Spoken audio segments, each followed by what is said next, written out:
आज हेमंत कैबिनेट की बैठक रखी गई है और माना जा रहा है कि कई महत्वपूर्ण प्रस्तावों पर मुहर लग सकती है।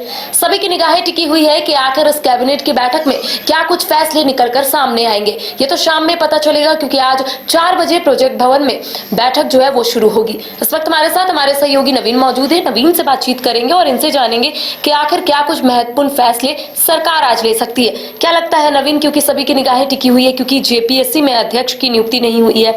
जैक की बात करेंगे तो उसमें भी अध्यक्ष और उपाध्यक्ष का जो पद है वो खाली है। तो क्या सरकार फैसला ले सकती है, क्या लगता है? देखिए, बिल्कुल कैबिनेट की आज बैठक है शाम 4 बजे से प्रोजेक्ट भवन में। और हमेशा की तरह देखिए, जब कैबिनेट की बैठक आयोजित होती है तो उम्मीदें उन्हीं चीजों पर जाकर टिक जाती हैं जो चीजें पेंडिंग है, जिन चीजों में नियुक्तियां होनी है, जिन चीजों का इंतजार हो रहा है। और जैसा कि आपने बताया कि कई नियुक्तियां अभी भी राज्य में हैं जो अटकी पड़ी हैं। विशेष तौर पर युवाओं से जुड़ी हुई कई नियुक्तियां हैं जिसका इंतजार हो रहा है। इससे पहले की जो कैबिनेट की बैठकें हुई थी, उन बैठकों से भी इंतजार था, उम्मीदें थी कि जो उम्मीदें हैं, हो सकता है इस बैठक की कैबिनेट की इस बैठक के बाद उन उम्मीदों पर विराम लग जाए और सरकार कोई फैसला ले ले। लेकिन वो उम्मीदें देखिए आगे बढ़ रही हैं और आज फिर से उम्मीदें कैबिनेट की बैठक पर जाकर टिक गई हैं। लेकिन महत्वपूर्ण चीज ये है करिश्मा, और इसे समझना भी होगा कि आज की जो बैठक है उसमें कहा ये जा रहा है, बहुत ज्यादा संभावना है कि जेपीएससी अध्यक्ष की नियुक्ति की जो चर्चा हो रही है। लेकिन नवीन, जेपीएससी अध्यक्ष को लेकर आपने देखा होगा, अभ्यर्थी जो है कई बार आंदोलन किए थे। इससे पहले भी कई बार हेमंत सोरेन से मुलाकात करने के लिए भी अभ्यर्थी गए थे। तो क्या लगता है पेच कहां फंस रहा है? क्या सरकार आने वाले समय में कुछ फैसले ले सकती? क्योंकि आज देखिए, आज महत्वपूर्ण दिन है और ऐसे में आपने सही कहा कि युवाओं की भी निगाहें टिकी हुई है। तो क्या अध्यक्ष के पद को लेकर क्या कुछ स्वीकृति मिल सकती है? बिल्कुल, देखिए आज निगाहें मुख्य रूप से उसी पर रहेंगी कि जेपीएससी अध्यक्ष जो एक बहुत हॉट इस वक्त डिमांड है अभ्यर्थियों की, देखें या बाकी लोग भी इससे इतर ये सवाल उठाते रहे कि आखिर जेपीएससी को अध्यक्ष कब मिलेगा। और जैसा कि आपने कहा कि क्या पेच है, देखिए वो पेच क्या है, इस पर बहुत लंबे समय से चर्चा हो रही है। वो पेच क्या है, क्या त्रुटि है जिसकी वजह से अध्यक्ष नहीं चुना जा रहा, ये तो खैर सरकार ही बताएगी करिश्मा।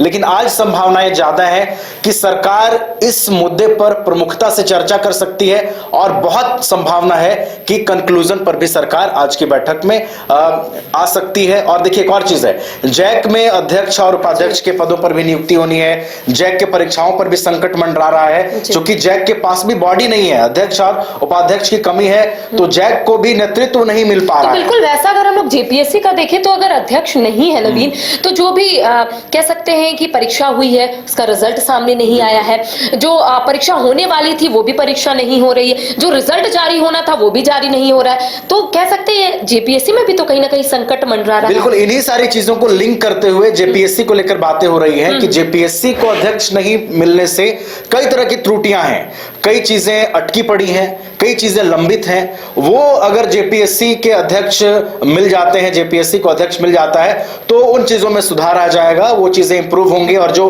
चीजें अटकी पड़ी हैं, जो नियुक्तियां अटकी पड़ी हैं, जो रिजल्ट प्रकाशन अटका पड़ा है, वो तमाम चीजें जो हैं वो फिर आगे बढ़ेंगी।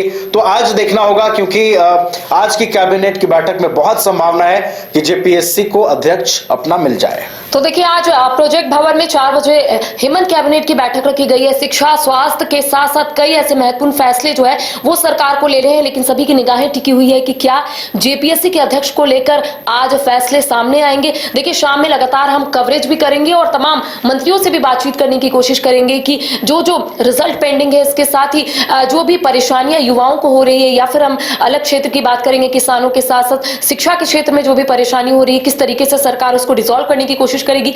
तमाम अपडेट हम अपने दर्शकों तक पहुंचाएंगे। फिलहाल हमें दे इजाजत, नमस्कार।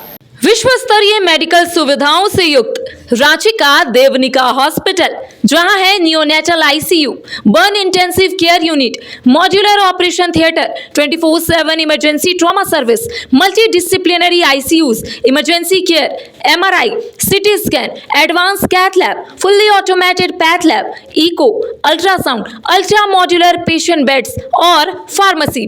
देवनिका हॉस्पिटल एंड रिसर्च सेंटर, किफायती दर पर विश्व स्तरीय इलाज, ancillary Chowk, Tupudana industrial area, Ranchi. 5 राज्य, 61 शहर, 150 प्रोजेक्ट और एक वास्तु विहार। नई सोच, नया घर। बनाए रखिए अपना प्यार, सेवा में है वास्तु विहार।